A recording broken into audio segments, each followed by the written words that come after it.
Morning, Henny. I'm really enjoying this book by Stephen Bartlett and his rules, his laws.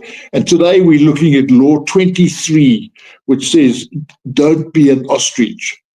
And now ostriches, when they see danger, they put their head into the sand, and they think that if they can't see the danger now that they've got their head in the sand, the danger will go by.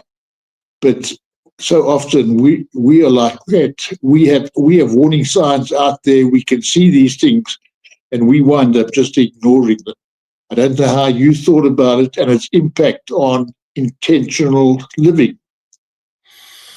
Yeah, I think there was two things that stood out for me when reading the chapter. And the first one said, pain in every walk of life is unavoidable, but the pain that we create by trying to avoid pain is avoidable.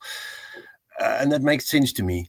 There are going to be signals, just like you mentioned there. There are going to be things that's wrong. Some of those things are not nice, but ignoring them is not solving the problem.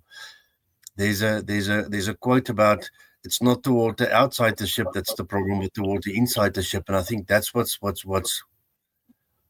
catching out a lot of people from living intentionally. These small little niggly items keeps on biting and chewing away. It's like a basket full of apples. If I leave the rotten apple there, before long, all the apples will be rotten. But if I get rid of that rotten apple, there's a good chance that the rest of the apples will still be good for me to eat. So I think that's the first key part for me. And the second part was, and this is a hard reality, when you refuse to accept an uncomfortable truth, you choose to accept an uncomfortable future. And that got me thinking for a while to say,